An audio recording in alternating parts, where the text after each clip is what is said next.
Hello friends, welcome back to my channel. आज आमर रेसिपीटी होची चिली कोबी। चिली कोबी बनाया पाई मुझे दुईटी फूलकोबी नहीं, बीट नहीं, गाजर एवं कैप्सिकम भी नहीं, टमाटो नहीं, अल्प टिके अदा, 2 ରୁ 3 कंचा लंका, भुसुंगा पत्र एवं किछि धनिया पत्र नहीं। प्रथमे आमे कोबी गुड़ी को छोट छोट खंड करी काटी ताको भल भाव धोईदबा।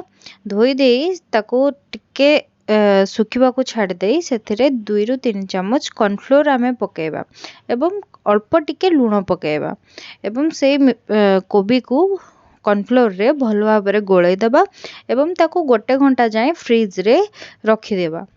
मुझे फ्रिज रे ताको रखी देइची। एबे आमे करेई बसेबा आउ हमर कोबी गुड़ी को भल भाव भाजी दबा।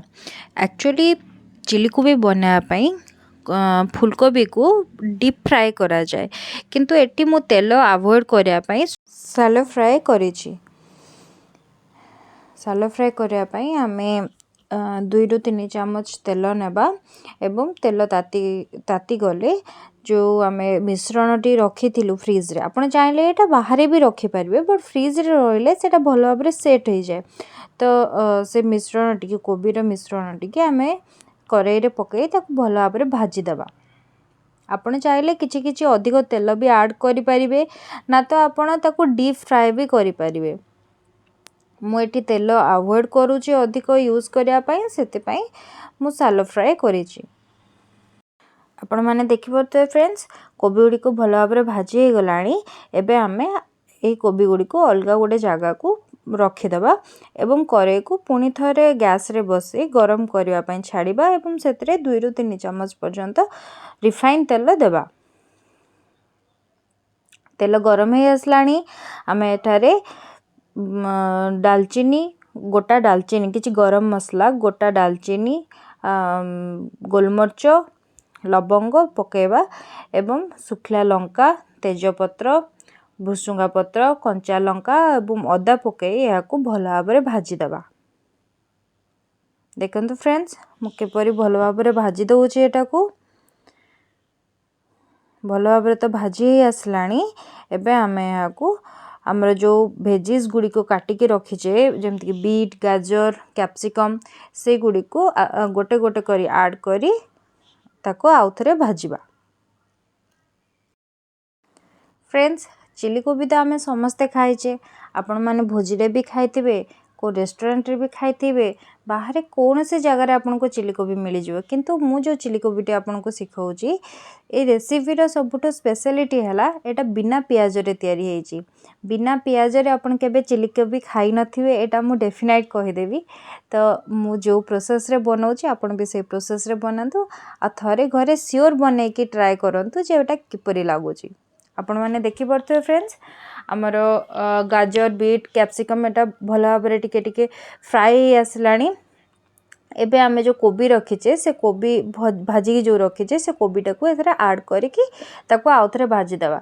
आपण कोनोसी भी चिली बनांतु, चिली कोबी हो, चिली पनीर हो, चिली मशरूम हो कि चिली चिकन हो, जहाँ भी आपण बनांतु, चिली आइटम रो स्पेशल सीक्रेट जोड़ा, स्पेशल ट्रिक जोड़ा सेटा रहूची जे आपण या को बहुत स्पीड रे बनेबे।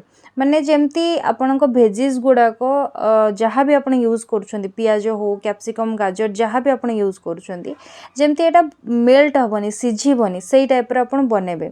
आपण माने वीडियो रे बे देखुथिबे, मु एथरे स्वाद अनुसार किछि लूण ऐड करिछि। जेहेतु आम आगुरी ऐड करथिले लूण, तो एबे मु अल्प लूण ऐड करिछि, हळदी ऐड करिछि एवं किछि जीरा पाउडर एवं धनिया पाउडर भी ऐड करिछि। एबे भल भाबरे हमर परिबा गुडी को भाजी हे गलाणी, सेति पय मु एथरे टमाटो भी पकेई देइछि एवं किछि सुखला लंका गुंड, लाल लंका गुंड किछि पकेई देइछि और या को भल भाबरे गोळेई देइछि। फ्रेंड्स, आमे जेहेतु एटा बिना प्याज रसुन रे करूचे, तो आमे एठी किछि प्रिजर्वेटिव जिंस भी ऐड करूनु। ओनली एठी विनेगर ऐड कलु। एबे आमे एवं मु जो ये मिक्सी रे बनईची मु एथरे टमाटो केचप बनईची एक्चुअली केचप तो नो टमाटो प्यूरी बनईची बिकॉज मु एठारे कोनोसी भी प्रिजर्वेटिव सॉस ऐड करूनी तो सेति मु एठारे टमाटो प्यूरी बनईची मु दुईटी टमाट को भल भाबरे ग्राइंडिंग करी सेतरे टिके लूण एवं टिके चीनी पकई ताको भल भाबरे ग्राइंडिंग करथिली एवं सेटिकी ही मु ऐड करिछि आपण माने भी या को एई टाइप रो करि परिबे एटा बहुत इजी। तो देखो फ्रेंड्स आम भल भाव गोले देला मुझे आपको जूम करके देखा चाहिए एटा पूरा जमती मार्केट रे आपण चिली कोबी खाऊँ होटेल रे पूरा सही टाइप रो ही देखा जाउची।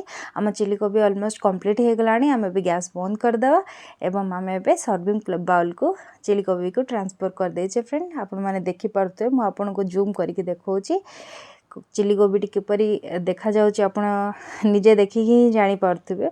तो फ्रेंड्स घरे सियोर ट्राई करंतु एवं निजे खाइबा सहित निजे फैमिली माननकु भी खुआंतु। Thank you. प्लीज़ मो चैनल को लाइक शेयर सब्सक्राइब करने को भी भूलिबेनी आ कमेंट सेक्शन में मते सियोर जणेबे जे आपनको ए रेसिपीटी किपरि लागला।